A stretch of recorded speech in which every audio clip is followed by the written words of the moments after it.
Olá, pessoal. Vamos continuar com as nossas conversas sobre a ergonomia do ambiente. E eu gostaria hoje de conversar com vocês uma continuidade um pouco da nossa última conversa aqui, do nosso último assunto, onde eu sugeri que pudesse ser inserido dentro de uma análise ergonômica do trabalho, dentro de uma AET, eu sugeri que fosse inserida uma análise mais aprofundada do ambiente. Então, sobre isso, eu queria falar para vocês um caso que me aconteceu recentemente, relativamente recente, em um trabalho que eu fui desenvolver de análise ergonômica numa determinada empresa. Eu vou contar alguns casos a vocês aqui ao longo das nossas conversas, porque eu acho que ilustra, que enriquece e que vai trazendo exemplos práticos do que é que a gente pode fazer. Não era um trabalho de ergonomia do ambiente, era um trabalho especificamente de AET, de análise ergonômica, para produzir um laudo, um relatório de análise ergonômica. E ali nós começamos a desenvolver o nosso trabalho junto com uma pequena equipe.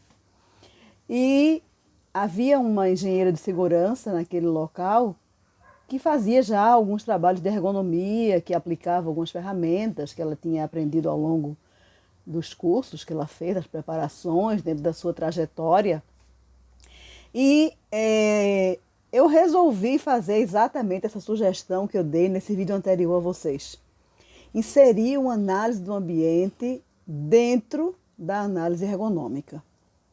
Então, nós fizemos todo o protocolo de análise ergonômica, né? Uma AET, ela tem algumas etapas, né? Toda metodologia tem suas etapas definidas. A AET, ela tem análise da demanda, análise da tarefa, análise da atividade, diagnóstico e proposições. E eu falei para vocês, muito rapidamente, sobre uma metodologia específica para ambientes construídos, que é a MEAC. A MEAC, eu desenvolvi a MEAC fazendo uma certa analogia à AET. Então, as etapas da MEAC, elas têm a mesma quantidade de etapas da AET e ela tem a especificidade de ser bem voltada para o ambiente construído. Então, neste trabalho que nós desenvolvemos nesta empresa, nós inserimos duas características, digamos assim, duas formas de avaliação. Nós inserimos dentro da AET algumas partes que são mais características, pelo menos nominalmente, da sistematização humano-tarefa-máquina, SHTM, da professora saudosa Ana Maria de Moraes, com a professora Cláudia Montalvão. E ali nós inserimos algumas etapas, como problematização, e ali inserimos também algumas ferramentas que nós usamos na MEAC, que não são ferramentas criadas por nós.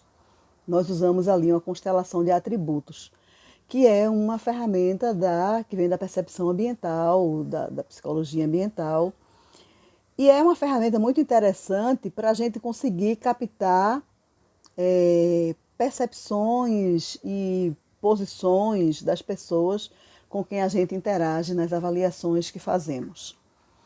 Bem, como eu falei, já havia naquela empresa, existe um setor de engenharia de segurança que se preocupa com as questões de ergonomia e que fazem algumas aplicações de ferramentas ergonômicas com uma certa periodicidade, digamos assim.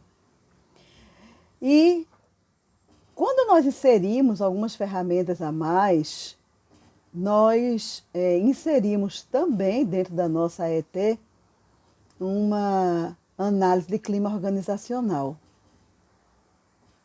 E eu estou contando esse caso para vocês para mostrar como a ergonomia é plural, como a ergonomia ela trata de visões sistêmicas das situações. Nós podemos inserir várias ferramentas. Então, nós inserimos ali nessa nossa análise algumas ferramentas que nos possibilitaram alguns resultados bem interessantes. E é isso que eu queria falar para vocês. Primeiro, nós conseguimos identificar que havia um descontentamento com o espaço de trabalho.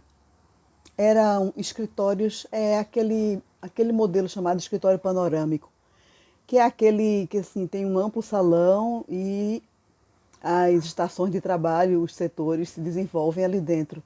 Então ali engloba mais de uma gerência, até gerência de diretorias distintas estavam naquele mesmo ambiente. E a empresa era uma empresa fundamentalmente de escritórios, e esses escritórios se organizavam dentro desses grandes espaços, esses escritórios panorâmicos. Então, descobrimos primeiro que havia um descontentamento sobre vários atributos do ambiente, do espaço físico.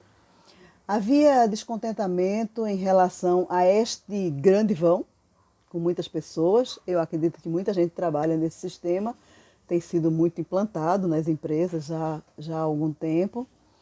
E as pessoas estavam descontentes. Primeiro porque havia ruído, havia má distribuição da refrigeração,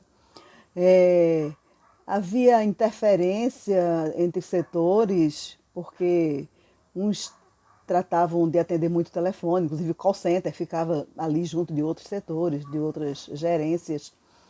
E havia também duas questões que chamaram muito nossa atenção.